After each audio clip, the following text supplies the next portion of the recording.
Hello friends. आज की इस वीडियो में हम कंप्यूटर के 25 मोस्ट इंपॉर्टेंट क्वेश्चन देखेंगे जो आपके सभी आने वाले एग्जाम के लिए महत्वपूर्ण है। तो इसलिए वीडियो पूरे एंड तक देखते रहिए। तो चलिए आज का वीडियो शुरू करते हैं।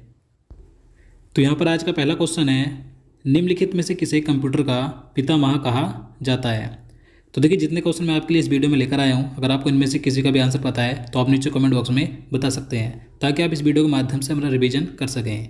तो देखिए, कंप्यूटर का पितामह यानी कि फादर ऑफ कंप्यूटर या कंप्यूटर का जनक किसे कहा जाता है, तो चार्ल्स बेबेज को कहा जाता है। तो इसका आंसर ऑप्शन भी हो जाएगा चार्ल्स बेबेज को।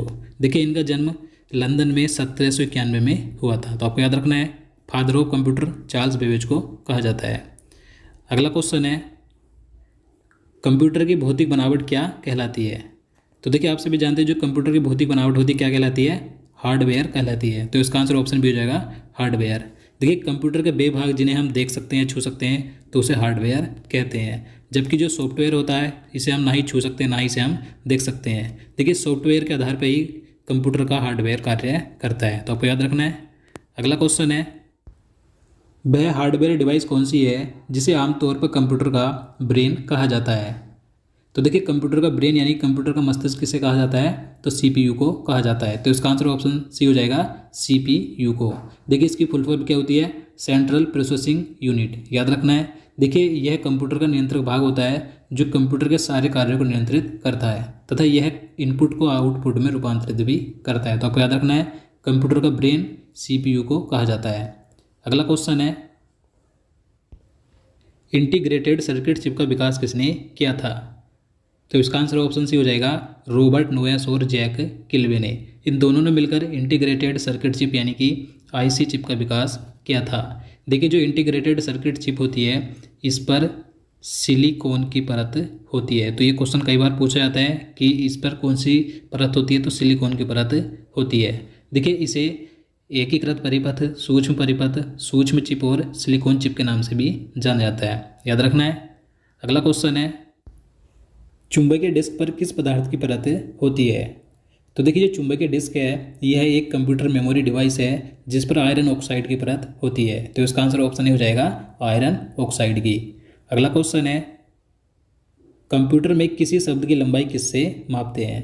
तो देखिए, कंप्यूटर में किसी शब्द की लंबाई बिट से मापी जाती है। तो इसका आंसर ऑप्शन भी हो जाएगा बिट से।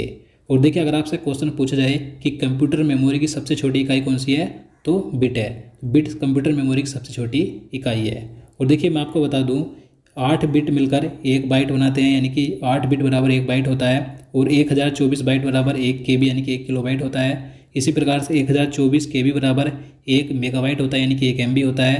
1024 एमबी बराबर 1 जीबी यानी कि 1 गीगाबाइट होता है। और 1024 जीबी बराबर 1 टेराबाइट होता है। 1024 टेराबाइट बराबर 1 पीबी यानी कि 1 पेटाबाइट होता है। तो इसी प्रकार से एक कंप्यूटर मेमोरी की इकाई होती है। लेकिन कंप्यूटर मेमोरी की सबसे छोटी इकाई होती है बिट, जो कि कई बार एग्जाम में पूछी जाती है। याद रखना है। चलिए अगला क्वेश्चन देखते हैं, अक्षरों तथा चिन्हों को बाइटों में स्टोर करने की विधि को क्या कहते हैं। तो इसका आंसर ऑप्शन डी हो जाएगा, कोडिंग सिस्टम। तो देखिए, अक्षरों तथा चिन्हों को बाइटों में स्टोर करने की विधि को कोडिंग सिस्टम कहा जाता है। तो आपको याद रखना है। नेक्स्ट क्वेश्चन है, 1024 बाइट बराबर क्या होता है। तो मैंने आपको पहले बता दिया, 1024 बाइट बराबर होता है 1 केबी यानी कि 1 किलोबाइट। तो इसका आंसर ऑप्शन डी हो जाएगा 1 केबी। नेक्स्ट क्वेश्चन है, किसी प्रोग्राम में बग क्या होता है। तो देखिए, किसी कंप्यूटर प्रोग्राम में बग शब्द का प्रयोग एरर, त्रुटि, दोष, गलती को वर्णित करने के लिए किया जाता है। तो कंप्यूटर प्रोग्राम में बग शब्द का प्रयोग होता है एरर के लिए। तो इसका आंसर ऑप्शन भी हो जाएगा एरर के लिए। अगला क्वेश्चन है, डिजिटल कंप्यूटर किस सिद्धांत पर कार्य करता है। तो देखिए, जो डिजिटल कंप्यूटर होता है, ये गणना के सिद्धांत पर कार्य करता है। तो इसका आंसर ऑप्शन हो जाएगा गणना के सिद्धांत पर। नेक्स्ट क्वेश्चन है, सर्वाधिक तेज गति का प्रिंटर कौन सा है। तो देखिए, इस क्वेश्चन में बताना है कि सबसे तेज गति वाले प्रिंटर कौन से होते हैं।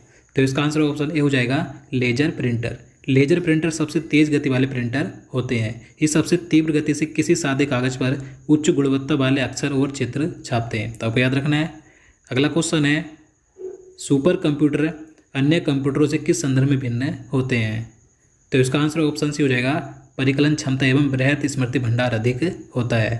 तो देखिए, आप सभी जानते हैं जो सुपर कंप्यूटर होते हैं, ये सबसे शक्तिशाली कंप्यूटर होते हैं। तो देखिए सुपर कंप्यूटर में हजारों प्रोसेसर होते हैं जो कि प्रति सेकंड में अरबों खरबों गणना कर सकते हैं, तो आपको याद रखना है। आगे है, निम्नलिखित में से कौन सी वैज्ञानिक कंप्यूटर भाषा है। तो देखिए मैं आपको बता दूं, कंप्यूटर प्रोग्रामिंग की बहुत सारी भाषाएं होती हैं, तो इस क्वेश्चन में बताना है कि इनमें से कौन सी वैज्ञानिक कंप्यूटर भाषा है। तो इसका आंसर ऑप्शन सी हो जाएगा फोरट्रान। इसका पूरा नाम होता है फॉर्मूला ट्रांसलेशन। देखिए इस भाषा का प्रयोग वैज्ञानिक गणनाओं हेतु किया जाता है। तो ये जो फोरट्रान है ये वैज्ञानिक कंप्यूटर भाषा है, याद रखना है। नेक्स्ट क्वेश्चन है, कोबोल भाषा किस लिए उपयोगी है। देखिए अब बताने कि ये जो कोबोल भाषा ये किस लिए उपयोगी होती है, तो इसका आंसर ऑप्शन हो जाएगा व्यावसायिक कार्य के लिए। देखिए कोबोल भाषा का प्रयोग वाणिज्यिक कार्यों में किया जाता है, यानी कि व्यवसायिक कार्यों के लिए किया जाता है। अगला क्वेश्चन है, बेसिक भाषा का प्रयोग निम्न में से किस कार्य के लिए किया जाता है। तो इसका आंसर ऑप्शन डी हो जाएगा प्रारंभ में सरल भाषा को सिखाने हेतु। तो देखिए जो कंप्यूटर की बेसिक भाषा होती है इसका प्रयोग प्रारंभ में सरल भाषा को सिखाने के लिए किया जाता है। नेक्स्ट क्वेश्चन है, कंप्यूटर भाषा जावा के आविष्कारक कौन है। तो इसका सही आंसर ऑप्शन सी हो जाएगा सन माइक्रो सिस्टम। तो देखिए जावा एक कंप्यूटर की प्रोग्रामिंग भाषा है जिसे कि सन 1995 में अमेरिकी कंपनी सन माइक्रो सिस्टम द्वारा विकसित किया गया था। तो जावा का आविष्कारक कंपनी का नाम है सन माइक्रो सिस्टम। अगला क्वेश्चन है, कौन सा सॉफ्टवेयर शब्द संसाधन में प्रयोग किया जाता है। तो देखिए आप सभी जानते हैं, तो इसका आंसर ऑप्शन सी हो जाएगा MS वर्ड। काफ़ी फेमस सॉफ्टवेयर है कंप्यूटर का। देखिए MS वर्ड एक सॉफ्टवेयर है जो कि वर्ड यानी कि शब्द प्रोसेसिंग कार्य के लिए प्रयोग किया जाता है, जो कि एक विंडो ऑपरेटिंग सिस्टम है, याद रखना है। नेक्स्ट क्वेश्चन है, इंटरनेट के क्षेत्र में www का सही रूप क्या है। तो देखिए मोस्ट इंपॉर्टेंट क्वेश्चन है, क्योंकि जो www है इसकी कई बार फुल फॉर्म पूछी जाती है। तो इसकी फुल फॉर्म क्या होती है, वर्ल्ड वाइड वेब। तो इसका आंसर ऑप्शन भी हो जाएगा वर्ल्ड वाइड वेब इसकी फुल फॉर्म होती है। और देखिए इसके आविष्कारक कौन थे, तो इसका आविष्कार किया था टिम बर्नस ली ने, याद रखना है। नेक्स्ट क्वेश्चन है, रैम का पूर्ण रूप क्या है। तो देखिए आप सभी जानते हैं कई बार एग्जाम में रैम और रोम की फुल फॉर्म पूछी जाती है। तो रैम की फुल फॉर्म क्या होती है, रैंडम एक्सेस मेमोरी। तो इसका आंसर ऑप्शन ही हो जाएगा रैंडम एक्सेस मेमोरी रैम की फुल फॉर्म होती है। और देखिए ये कंप्यूटर की अस्थायी मेमोरी होती है। और जो रोम होती है इसकी फुल फॉर्म क्या होती है, रीड ओनली मेमोरी। और ये कंप्यूटर की स्थायी मेमोरी होती है। तो आपको दोनों याद रखनी है। अगला क्वेश्चन है, कंप्यूटर में जाने वाले डेटा को क्या कहते हैं। तो इसका आंसर ऑप्शन सी हो जाएगा इनपुट। तो देखिए काफ़ी आसान है, कंप्यूटर में जो डाटा जाता है तो वो तो इनपुट होता है, और जो डेटा प्रोसेसिंग होने के बाद उपलब्ध जानकारी को आउटपुट डिवाइस की सहायता से प्रस्तुत किया जाता है तो वो आउटपुट होता है। अब देखिए यहाँ से क्वेश्चन पूछे जाते हैं कि इनपुट डिवाइस कौन सी है और आउटपुट डिवाइस कौन सी है। तो मैं आपको इनपुट डिवाइस बता दूँ, इनपुट डिवाइस कौन कौन सी होती है, जैसे कि कीबोर्ड, माउस, स्कैनर, माइक्रोफोन आदि। बात करें आउटपुट की, आउटपुट डिवाइस कौन कौन सी होती है, जैसे कि screen, monitor, earphone, printer, projector आदि। तो आपको दोनों का एग्जाम्पल याद रखने, कई बार एग्जाम में पूछे जाते हैं। अगला क्वेश्चन है, कंप्यूटर के भाग जो जोड़, घटाव, गुणा, भाग और तुल्यात्मक कार्य करता है तो उसे क्या कहा जाता है, तो उसे कहा जाता है ALU। तो इसका आंसर ऑप्शन हो जाएगा ALU। इसकी फुल फॉर्म होती है arithmetic logic unit. Next question है, LCD का पूरा नाम क्या है। अब देखिए कई बार एग्जाम में LCD और LED की फुल फॉर्म पूछी जाती है, क्या होती है। तो LCD की फुल फॉर्म होती है लिक्विड क्रिस्टल डिस्प्ले। तो इसका आंसर ऑप्शन डी हो जाएगा लिक्विड क्रिस्टल डिस्प्ले, ये LCD फुल फॉर्म होती है। बात करें LED की, तो LED की फुल फॉर्म होती है लाइट इमिटिंग डायोड। दोनों याद रखनी है। अगला क्वेश्चन है, क्वेश्चन नंबर 24 है, CTRL, शिफ्ट और ALT को कौन सी की कहा जाता है। तो इसका आंसर ऑप्शन ए हो जाएगा मॉडिफायर की। तो देखिए जो कंप्यूटर कीबोर्ड में CTRL, शिफ्ट और ALT होते हैं तो इन्हें मॉडिफायर की कहा जाता है। मॉडिफायर की कंप्यूटर की एक विशेष की होती है, याद रखना है। रैम किस प्रकार की मेमोरी है। तो देखिए जो रैम होती है यानी कि रैंडम एक्सेस मेमोरी है, यह कंप्यूटर की मुख्य मेमोरी यानी कि प्राइमरी मेमोरी होती है। तो इसका आंसर ऑप्शन डी हो जाएगा मुख्य मेमोरी होती है।